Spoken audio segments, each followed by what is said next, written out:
It ablaze. I mean the police building and things like that. So it was a black night for us. But the flame was moving up. People went there and saw that it was true that they attacked the police station. And unfortunately, killed 2 people. These people, they recruited newly.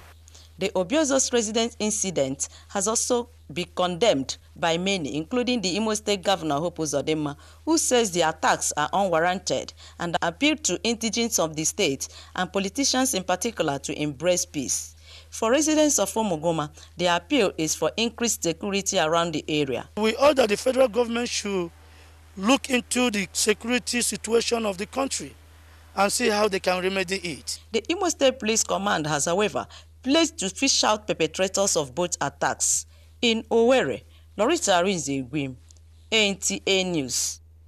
Information and Culture Minister Lai Mohammed says Nigeria would partner with Living Foundation to host the 2022 World Cultural Festival.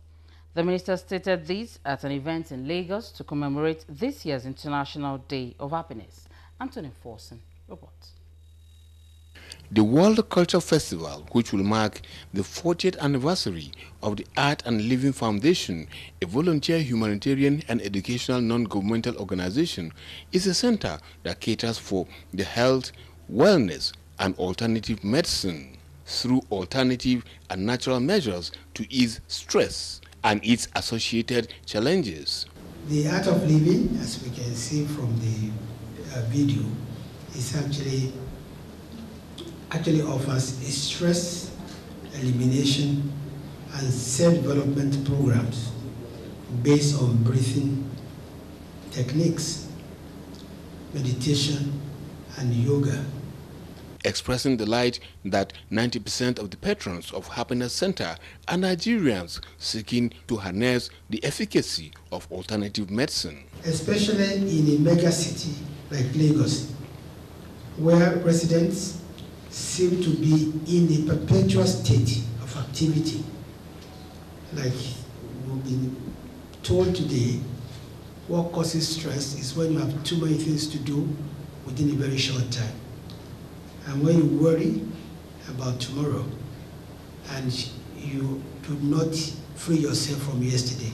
Managing Director of the Center, Ashke Kumar Jain, said the Art of Living Foundation was founded in 1981 by Gurudev Ravi Shankar, and it has presence in over 156 countries. Gurudev, in a virtual message to the occasion, said the foundation is out to promote relaxation of the mind and healthy diet to really make Nigeria the true happiest place on earth.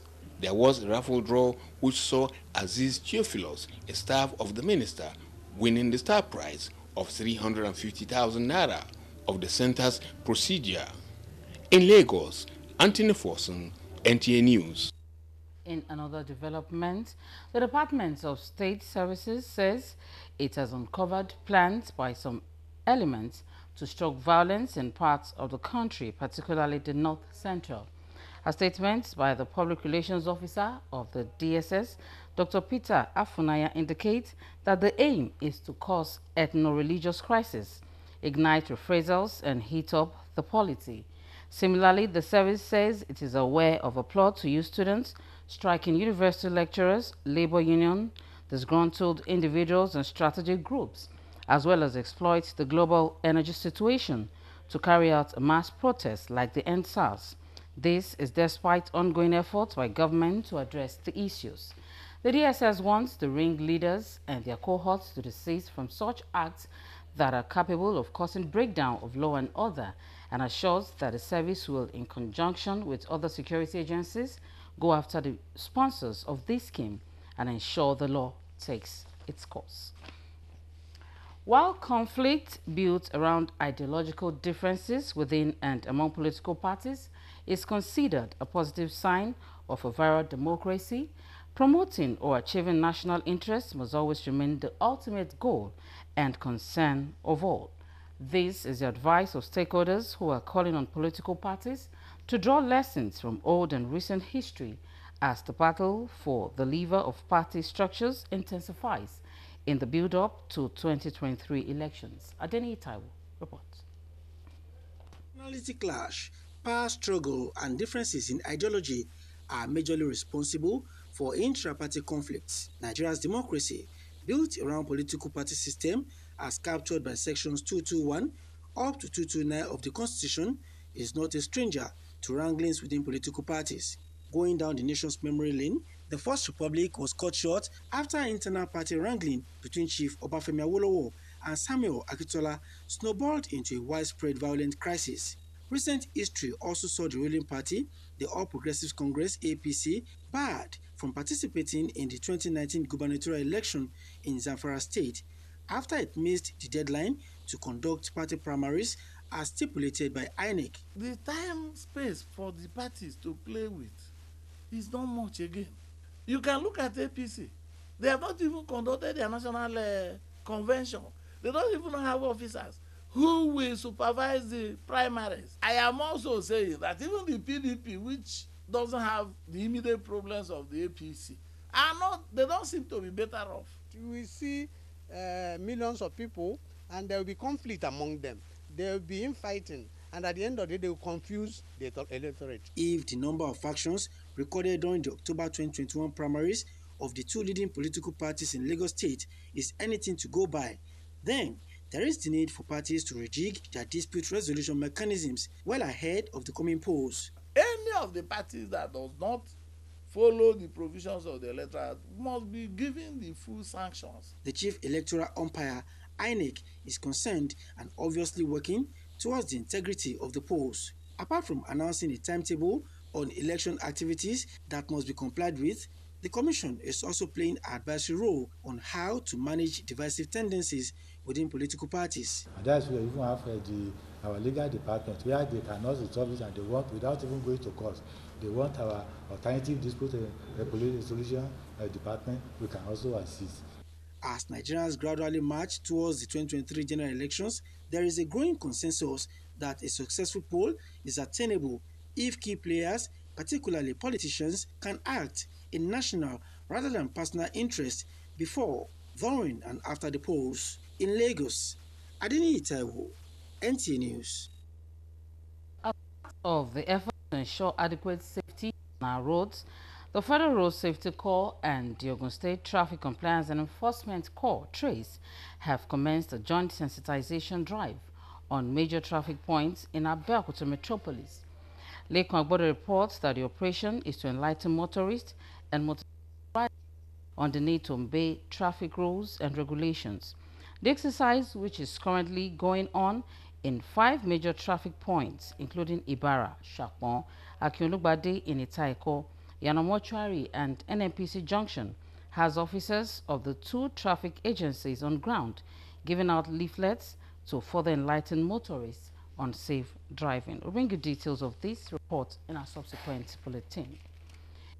For local heritage grove, the ancient beads were first manufactured in the ancient days of Ile-Ife have been rehabilitated and opened for tourists. Adejoke Eluni completes the report. Igbo Olokun Grove was the site where the famous Olokun head was excavated in Ile-Ife in 1910 and where the ancient glass beads were first manufactured. The guest curator from British Museum, Dr. Abidemi Babalola, who rehabilitated the site, said the aim was to let the future generations know the historical relevance of the site. What prompted my interest in this site was looking through some of the historical documents we have from this site about the possibility of indigenous glass making in Ife, in ancient Ife. The Director General, National Commission for Museums and Monuments, represented by Mr. Sikiru Adedoyin, highlighted the tourism potentials. So, and this place is a home of scholars. A lot of scholars will come here, the physics student, the chemistry student, and a lot of people, a lot of researchers. This place, I can call it a citadel of learning. Ooni of Ife Obadeyeye Netogunwusi, who commended the archaeologists for his initiative, described the grove as a cradle of civilization, which has exposed the sophisticated technology of the ancient people of Ife. The young people, the young generation will go to institutions to go and learn about physics, to go and learn about chemistry, to go and learn about sciences. But practical sciences, well established here over 4,000 years ago. Speakers at the historical event appealed to government at all levels to make funds available for research work on tourism. In Ile-Ife, Adejoke Eluyemi, NTA News. And on crime related, Ogun State police have arrested 2 suspected armed robbers who snatched a motorcycle and subsequently killed the rider.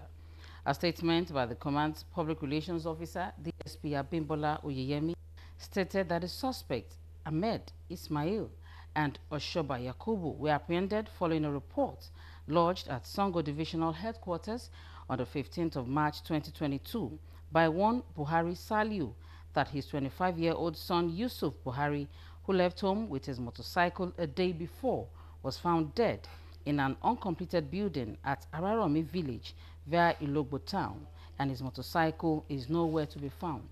Upon the report, the DPO Songwater Division, CP Sahil Dahiru, detailed his detectives to the scene where the corpse was evacuated and handed over to the family for burial according to Islamic rites. The DPO and his men, in conjunction with the community vigilante and Soul Safe Corps, embarked on technical and intelligence-based investigation. Ismail Ahmed was arrested with a motorcycle. His arrest led to the apprehension of his accomplice, Oshoba Yakubu, which they have confessed to the commission of the crime.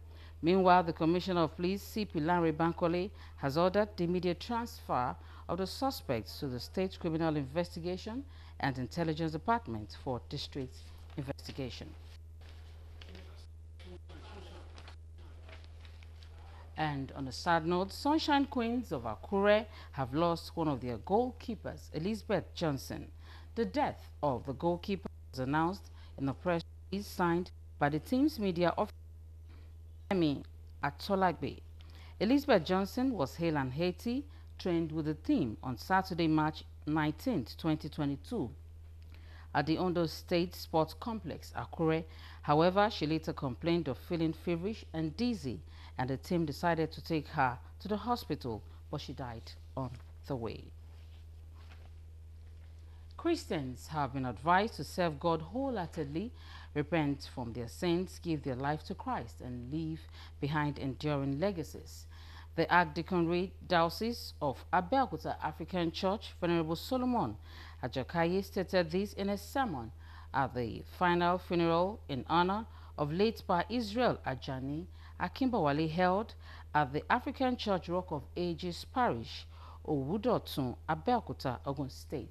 Sheyi Ogunbayo's report is here presented in this package. Friends and associates converged on the African Church to join the children and family members to celebrate the life and times of the late Pa Israel Ajani Akimbawale, who passed on at the age of 80. The Archdeaconry Diocese of Abeokuta African Church, Venerable Solomon Ajakaye, in his message, described late Ajani Akimbawale as a devout Christian who served God wholeheartedly and called on the congregation to spend their lives to serve only God and stay away from sins. Death is inevitable. We cannot run away from it. We cannot dodge it. It will surely come. And when that death comes, what will be your portion? Where will you find yourself? His remains were later interred at a private site belonging to the deceased, where the children performed the dust-to-dust rites. My dad is a great man. It is through him that I learned about God the first time. He's a loving man, a good man that loves all his children wholeheartedly. Guests were later entertained at an event center in Abeokuta. Some associates, friends, and family members had earlier paid tribute to the deceased at a service of song. Aged 80, late Israel Ajani Akimbawale was a seasoned grassroots politician and probate businessman. He is survived by children, grand and great-grandchildren. We say may his gentle soul rest in peace. And on that note, to wrap up Channel 12 News at 1. Thank you for watching. I'm Idaresit Adeokuta. Good afternoon.